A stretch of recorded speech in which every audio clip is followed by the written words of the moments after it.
नमस्कार, आप देख रहे हैं एसबीटी न्यूज। पेश है 19 जुलाई मंगलवार शाम 7:15 बजे राजस्थान की बड़ी खबरें। भीलवाड़ा में संचालित होने वाली सरकारी स्कूलों में शिक्षा व्यवस्था और अन्य सुविधाएं पूरी तरह से डगमगाई हुई है। ऐसा ही मामला मंगलवार को जहापुर उपखंड के बांदोला स्कूल में सामने आया, जहां पिछले 15 दिनों से स्कूल में ना तो प्रार्थना हुई है और ना ही बच्चों के लिए पोषाहार बना है।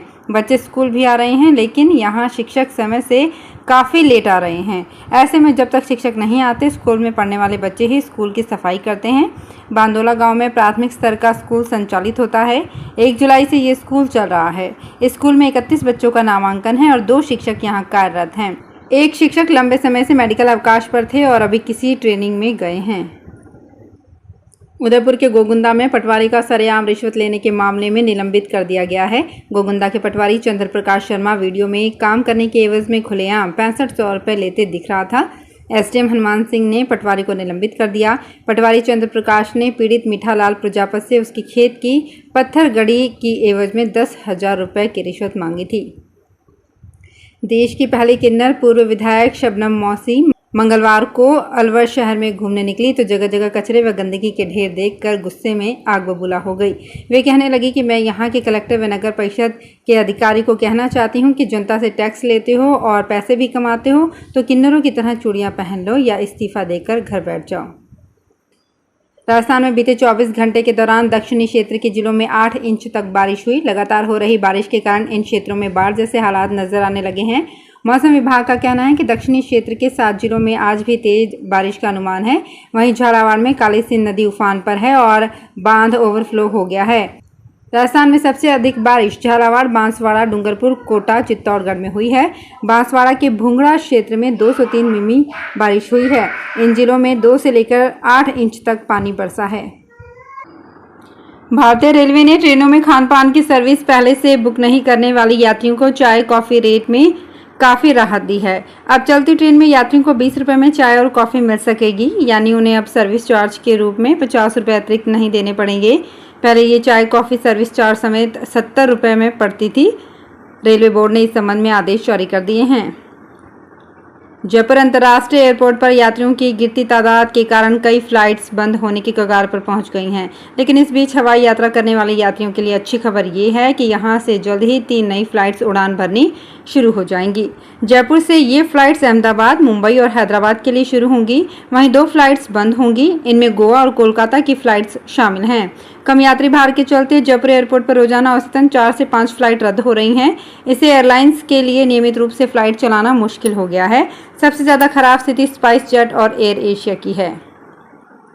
जयपुर के एसएमएस अस्पताल के ट्रॉमा सेंटर के पास बने नए सुपर स्पेशलिटी ब्लॉक को शुरू तो कर दिया गया है, लेकिन इस नए भवन में अभी भी कई तरह की सुविधाओं की दरकार है। अस्पताल परिसर में मोबाइल नेटवर्क प्रॉब्लम होने से न सिर्फ मरीज परेशान हो रहे हैं, बल्कि डॉक्टर्स व मेडिकल स्टाफ को काफ़ी असुविधा का सामना करना पड़ रहा है। यही कारण है कि डॉक्टर्स व मेडिकल स्टाफ ने एसएमएस अस्पताल प्रबंधन से इंटरकॉम सुविधा की मांग की है। अस्पताल के डॉक्टर्स, नर्सिंग स्टाफ का कहना है कि 7 मंजिला भवन में मोबाइल नेटवर्क सही नहीं है। पिछले कुछ महीनों से विमानों में उड़ान के दौरान तकनीकी खामियां सामने आने की घटनाएं एकाएक बढ़ी हैं। स्पाइस जेट में तो 1 महीने के अंदर कम से कम 8 ऐसी घटनाएं सामने आ चुकी है। इसी के मद्देनजर देश के एविएशन सेफ्टी रेगुलेटर ने स्पॉट चेकिंग की तो कई कमियां नजर आई। डीजीसीए को पता चला कि एयरलाइंस कंपनियों की तरफ से विमानों में खराबियों का पता लगाने में चूक हो रही है और हवाई अड्डों पर क्वालिफाइड इंजीनियर्स की तैनाती नहीं की जा रही है। अब डीजीसीए ने विमान कंपनियों को नए निर्देश जारी करके कहा है कि हर फ्लाइट से पहले तय नियमों की पालना करनी होगी। प्रोबेशन काल में ठीक से काम नहीं कर पाने के कारण चिकित्सा एवं स्वास्थ्य विभाग ने एक डॉक्टर की राज्य सेवा को समाप्त कर दिया है। निदेशक जन स्वास्थ्य ने ये आदेश जारी किए हैं।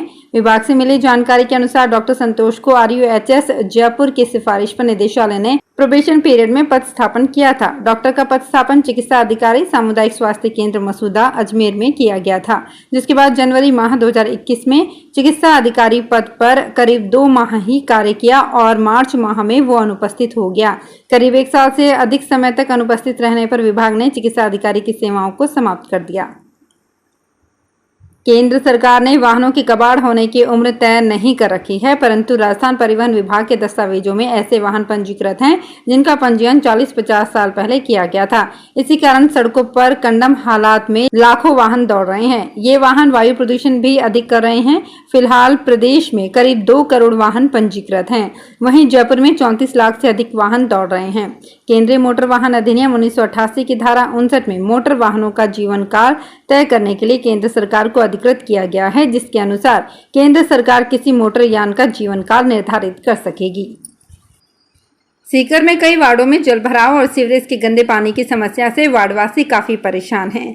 गंदा पानी मोहल्लों के घरों के अंदर भी घुसने से लोगों पर बीमारी का खतरा मंडराने लगा है। प्रशासन की अनदेखी के कारण मोहल्ले वासी गंदे पानी के बीच रहने को मजबूर हैं। उन्होंने प्रशासन को चेतावनी दी है कि अगर उनकी समस्या का निदान जल्द ही नहीं करवाया गया तो वे सभी मिलकर आंदोलन के साथ धरना प्रदर्शन करेंगे। देश की आज़ादी के 75 साल पूरे होने के मौके पर मनाए जा रहे आज़ादी के अमृत महोत्सव के तहत रेलवे द्वारा आयोजित आज़ादी की गाड़ी और स्टेशन की जैसलमेर रेलवे स्टेशन पर शुरुआत की गई। इस दौरान पश्चिमी राजस्थान खासकर जैसलमेर के स्वतंत्रता सेनानियों के आगे दीप जलाकर उनको श्रद्धांजलि दी गई और उनके परिजनों का सम्मान किया गया। इस मौके पर अपर मंडल रेल प्रबंधक मनोज गुप्ता ने बताया कि आइकॉनिक वीक के चलते जैसलमेर रेलवे स्टेशन पर कई कार्यक्रमों का आयोजन किया जाएगा। जयपुर में पृथ्वीराज नगर दक्षिण में सेक्टर रोड के अलाइनमेंट बदलकर जेडीए अपने चहेतों को फायदा पहुंचाने की तैयारी में है।